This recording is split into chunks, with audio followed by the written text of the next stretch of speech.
Ward number 17 के नामजद उम्मीदवार आवाज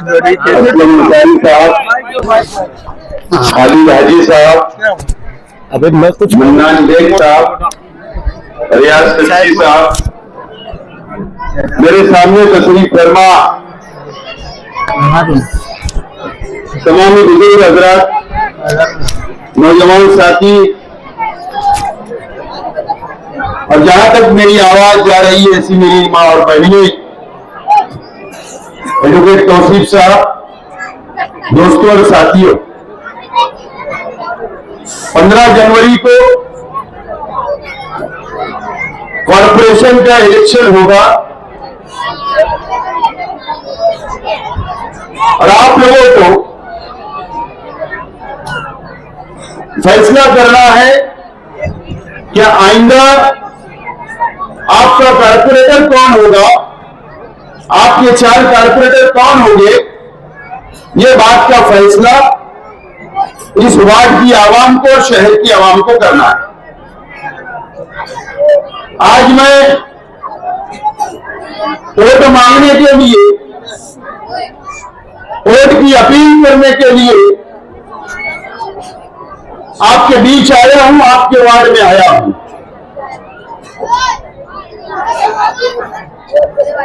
आप लोगों को पता है कि ये इलाका नुमानी नगर, महवी नगर, सलामताबाद, रौनकाबाद, पाट कैनल, सनौलिया नगर, अब्बास नगर, गुलशनाबाद, अंसारगंज, करीमनगर, ये वार्ड है। ये इलाके सब इस वार्ड के अंदर आते हैं। और जब भी शेख रशीद साहब ने कोई भी इलेक्शन में कारपोरेशन के जिसको टिकट दिया, आप लोगों ने शेख रशीद साहब के फैसले को कबूल किया और आप लोगों ने भरपूर वोटों से चुनकर दिया। ये तारीख है ये इस वार्ड की। आज हमारे बीच शेख रशीद साहब नहीं है। शेख रशीद साहब हमारे बीच नहीं है। पहली मर्तबा यह जिम्मेदारी मुझ पर आई है और मैंने आपके वार्ड के 4 उम्मीदवार को चुना और उनको उम्मीदवार बनाया। मुझे उम्मीद है कि आप लोग इस वार्ड की आवाम मुझे मायूस नहीं करेंगे। जो मैंने उम्मीदवार दिया, जो इस्लाम पार्टी ने उम्मीदवार दिया, आप उसको भरपूर वोटों से कामयाब करेंगे, ऐसा मुझे उम्मीद है आप लोगों से।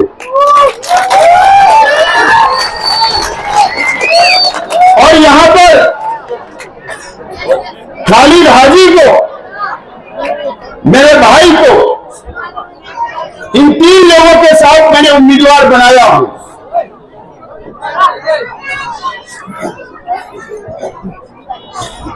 और अगर आप लोगों ने चुन कर दिया तो इंशाअल्लाह हो सकता है कि आपके वार्ड का मेयर बने। आप एक कारपोरेटर को नहीं, इस पैनल को नहीं, बल्कि आप एक मेयर को वोट देने जा रहे हो। ये बात आप समझ लो।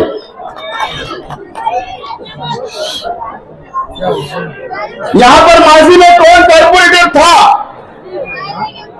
20 साल शेख रशीद साहब ने मौका दिया, 20 साल। अगर पार्टी ने फैसला किया कि किसी दूसरे को मौका दो, तो फौरी तौर पर मुखालफत के सामने आना, ये कहां का उसूल है? ये कहां का उसूल है? यह आपको फैसला करना है। दोस्तों और साथियों, ये शहर का ये जो कारपोरेशन का इलेक्शन है, ये बहुत अहमियत का इलेक्शन है। इसको आप मामूली इलेक्शन ना समझिए, आप इसको मामूली इलेक्शन ना समझिए। ये बहुत बड़ा इलेक्शन है। पार्लियामेंट का इलेक्शन हुआ, असेंबली का इलेक्शन हुआ, उसके बाद से मुसलसल बीजेपी, आरएसएस, फिरका परस्त पार्टियां सरकार मालेगांव को टारगेट करने का काम कर रही है, मालेगांव के मुसलमानों को परेशान करने का काम कर रही है। आपको पता है कि रमजान महीने में हम पर इल्जाम आया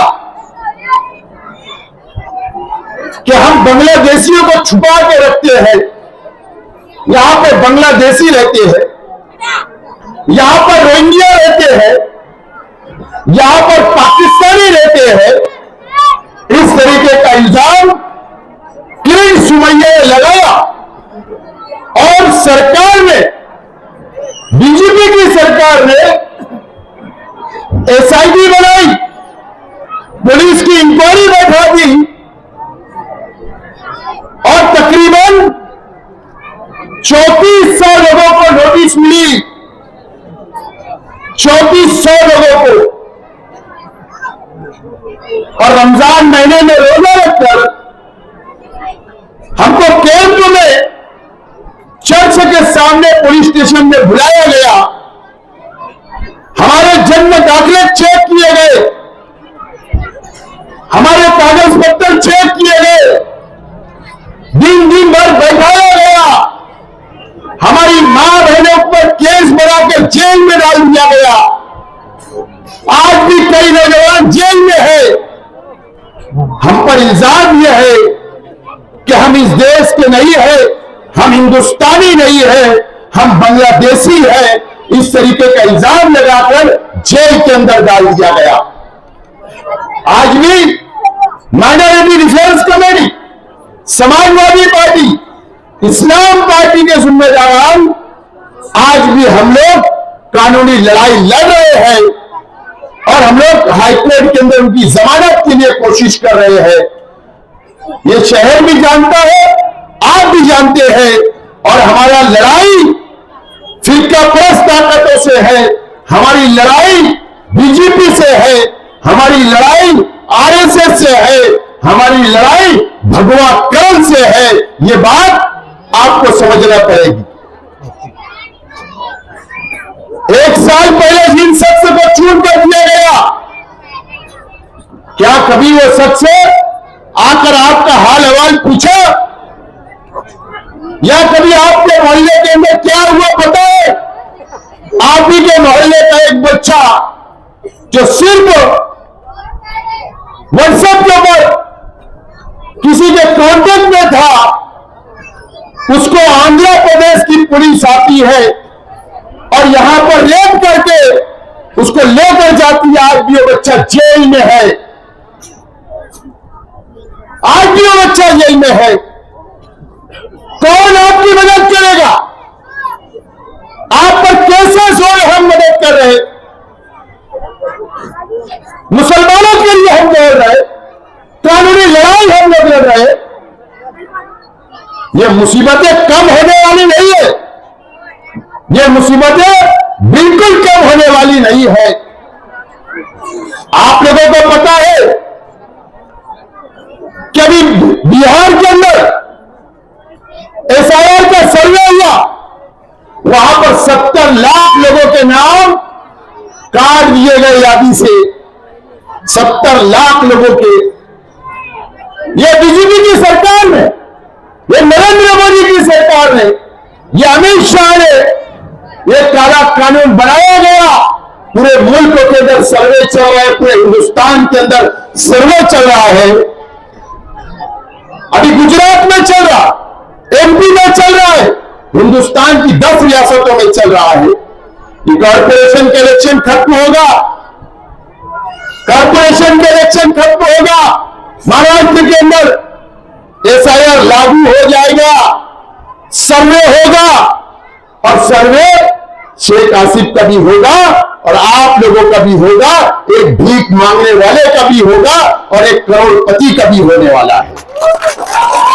याद रखना मेरी बात, ये खुश होने वाली बात नहीं है। सर्वे होगा।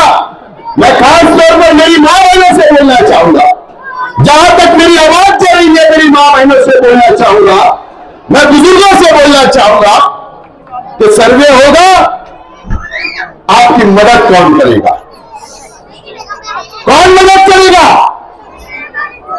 आपकी अगर बेटी अगर गुजरात में होगी, आपकी अगर बेटी एमपी में होगी, वहां पर सर्वे चल रहा है, आप फोन लगाकर पूछिए, 2002 की वोटर लिस्ट की यादियों मांग रही होगी, आपके सबूत मांगे जाएंगे। जब महाराष्ट्र और इस शहर में एसआईआर का सर्वे होगा, आपसे सबूत मांगा जाएगा। 2002 की यादी वोटर लिस्ट की लाकर दो, कितने लोगों के पास है? यहां बैठे 5 लोग के पास भी नहीं होगी। आज की यादी वोटर लिस्ट की आपसे मांगी जाएगी। 2002 की यादी के अंदर जो नाम होगा, वही नाम इस यादी के अंदर होना जरूरी होगा। वो सबूत आपसे मांगे जाएंगे सर्वे में। आपके आधार कार्ड जो यादी में नाम है, वही आधार कार्ड पे नाम हो मांगा जाएगा। आपका पैन कार्ड मांगा जाएगा, अगर होगा तो आपका राशन कार्ड मांगा जाएगा, आपके पासबुक बैंक के मांगे जाएंगे, और आपको सबूत पेश करना होगा। जब सर्वे करने के लिए लोग आएंगे तो आप कहां से लाएंगे? कहां से लाएंगे? जन्म दाखिला तो सरकार होता कर रही, एलसी कहां से लाएंगे? जन्म दाखिले के सबूत कहां से लाएंगे? आपकी मदद कौन करेगा? ये इलेक्शन रोल और गठन का नहीं है, ये इलेक्शन बहुत बड़ा इलेक्शन है, ये शहर को बचाने का इलेक्शन है। आपकी मदद अगर कोई करेगा तो, अगर आज मैं आपके वार्ड में आया हूं, अगर आपसे आज मैं वोट मांगने के लिए आया हूं, आप सोचोगे कि कारपोरेशन के इलेक्शन का और एसआईआर का क्या क्या कनेक्शन है, क्या कॉन्टेक्ट है, क्या ताल्लुक? सर्वे जब एसआईआर का होगा तो कारपोरेशन के टीचर, कारपोरेशन की स्कूलों के टीचर आपके घरों तक आएंगे, कारपोरेशन के कर्मचारी आपके घरों तक आएंगे, हुकूमत महाराष्ट्र के कर्मचारी आपके घरों तक आएंगे। हो सकता है कि मालेगांव शहर के कर्मचारियों पे भरोसा नहीं होगा तो बाहर के लोग का सर्वे मालेगांव को सौंपा जा सकता है। पेपर आपके चेक किए जाएंगे। कौन आपकी मदद करेगा? मुझे बताइए, कौन मदद करेगा? आपके पेपर अगर नहीं होंगे, कौन बनवा कर देगा? आपके पेपर में गलती होगी, कौन दुरुस्त करके देगा? ये सवाल आपके सामने है। अगर आज मैं आपके सामने आया हूं वोट मांगने के लिए, कारपोरेशन का इख्तियार मांग रहा हूं, कारपोरेशन में हमारी पार्टी सेकुलर फ्रंट का मेयर होना चाहिए, तो इसीलिए मांग रहा हूं कि सर्वे हमारी जिम्मेदारी, हमारी निगरानी हमारे मेयर की क्यादत में होना चाहिए, ताकि एक एक सर्वे मुकम्मल तौर पर हम आपका करा सके। इसके लिए आज वोट मांगने के लिए आया हूं, इसीलिए आया हूं। शेख रशीद साहब ने हमें सिखाया कि आपकी मदद करो, गरीबों की मदद करो, और वही हम कर रहे। तो मुझे बताओ कि कोई नयापुर से आके आपकी मदद करेगा? कोई इस्लामाबाद से आके आपकी मदद करेगा? कौन मदद करेगा? अल्लाह का करम है, आप लोग इस बात को जानते हैं कि मेरा परिवार हो या हमारे वर्कर हो या हमारे जिम्मेदार हो, हम आपके बीच में रहते हैं, हम आप में बैठते हैं, उठते हैं, हम आपके मसाइल हल करते हैं, हम आपके सुख और दुख में खड़े रहते हैं। मैं आपको जानता हूं, आप मुझे जानते हो, हम ही आपकी मदद करेंगे, कोई दूसरा नहीं आएगा। ये बात को नोट कर लो। वोट का पैसा 200 दिया जाएगा, 500 दिया जाएगा। हमारे खिलाफ के लोग मुझे बताओ कि 5 साल आपको 500,000 रुपया आएगा तो काम 4 आना भी रोज नहीं होगा। लेकिन यह जिम्मेदारी आपको लेना होगी कि नहीं, ये इलेक्शन की जिम्मेदारी आपको समझना है। अगर आप नहीं समझे, अगर आप गलती कर लिए, असेंबली में हुई, असेंबली के अंदर मैं हार गया, 162 वोटों से मैं इलेक्शन हार गया, उसके बावजूद भी दूसरे दिन आपके चौक में आया, आपसे मिलने के लिए आया हूं, और उस दिन से आज तक मैं आपके बीच खड़ा हूं, आपकी मदद कर रहा हूं, आपके काम कर रहा हूं, आपके मसाइल हल कर रहा हूं। ये तो आप जानते होंगे। एक हारा हुआ शख्स आपसे वोट मांगने के लिए आज आपके मोहल्ले में आया है, आपके मोहल्ले में मैं आया हूं। आपके जहां भी रिश्तेदार होंगे, जहां भी आपके ताल्लुक होंगे, जो भी वार्ड में होंगे, आप वहां जाकर बोलिए कि सेकुलर फ्रंट के उम्मीदवारों को कामयाब करो। जहां इस्लाम पार्टी के उम्मीदवार है, जहां समाजवादी के उम्मीदवार है, उनको वोट देने के लिए आप अपील करो। आपको अपील करके उनको कामयाब करो। इख्तियार हमको चाहिए। हमारी लड़ाई फिरका परस्त पार्टियों से है, हमारी लड़ाई शिवसेना से है, हमारी लड़ाई बीजेपी से है, हमारी लड़ाई आरएसएस से है, हमारी लड़ाई बजरंग दल से है, हमारी लड़ाई बोर्ड रक्षा समिति से है। ये तमाम फिरका परस्त तंजीमों से, पार्टियों से हमारी लड़ाई है। और ये लड़ाई हम जो लड़ रहे हैं, आपने देखा है, हम झुकने वाले लोग नहीं, हम झुकने वाले लोग नहीं है। आपसे अपील करता हूं, टेबल लगाकर वादा कर रहा हूं, अगर एसआईआर का सर्वे शुरू होगा, आपके मोहल्ले में टेबल लगेगा, आपके वार्ड में टेबल लगेगा। हमारे कार्यकर्ता, मैं खुद आपके बीच आकर आपके एक एक पेपर तैयार करूंगा, आपकी मदद करूंगा, आपके साथ आपके एसआईआर का मुकम्मल सर्वे करवाऊंगा। और नहीं, अगर हम भटक गए, गलती कर बैठे, तो याद रखना, आपको याद होगा एनआरसी यही बीजेपी की सरकार ने लगाई थी। हजारों लोग अपने ऊपर आए, बहैसियत एक मुसलमान, हजारों लोग आए बीजेपी के खिलाफ, सरकार के खिलाफ बीजेपी की हम रास्तों पर निकले। हमको लगता है कि एनआरसी खत्म हो गया। नहीं, ये सर्वे होने के बाद हिंदुस्तान का मुकम्मल सर्वे होगा, हमारे शहर का होगा, और जो नाम काट दिए जाएंगे फिर उन पर एनआरसी कानून लागू किया जाएगा, और हो सकता कि जेलों में डाल दिया जाएगा। क्या आप हिंदुस्तानी नहीं हो? आप बांग्लादेशी हो, आप पाकिस्तानी हो, आप रोहिंग्या हो, इस तरीके का इल्जाम लगा के डाल दिया जाएगा। कौन मदद करेगा? आज तुम्हारे मोहल्ले का बच्चा आंध्र में बंद है, जाके उसके परिवार से पूछो कि वो कौन आपकी मदद कर रहा है। जाके पूछिए वहां पर किसने बात की है वकीलों से, यहां के वकीलों से बात हो रही है। मैं कांटेक्ट में हूं, उनसे रास्ते में हूं, मैं डरा नहीं कि उससे क्या इल्जाम है। मेरे शहर का बच्चा है, मेरे मोहल्ले का बच्चा है, हमारे बीच का बच्चा है, उसकी मदद करना मैं फर्ज समझता हूं और कर रहा हूं। यह बात होना चाहिए, डरने वाला काम नहीं है। तो आपसे अपील करता हूं कि ये चीजों को सोचिए, समझिए, ये इलेक्शन की अहमियत को समझिए। आपके मोहल्ले में स्टेज लगेंगे, कल एक कोई बाबा आ रहे हैं हैदराबाद से, फिर आपको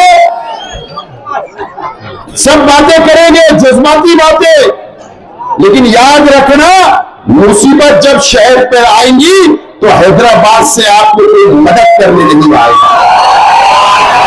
याद रखना मेरी बात को। लेकिन अल्लाह का करम है कि 10 मिनट में 1000 पुलिस से शेख कासिम नुमानी नगर महवी नगर में आएगा। ये बात क्या है? आज मेरी मां बहनें यहां बैठी है, मेरी मां बहनों से भी मैं अपील करता हूं कि आपके पास कोई नहीं रोए, कितना भी रोए,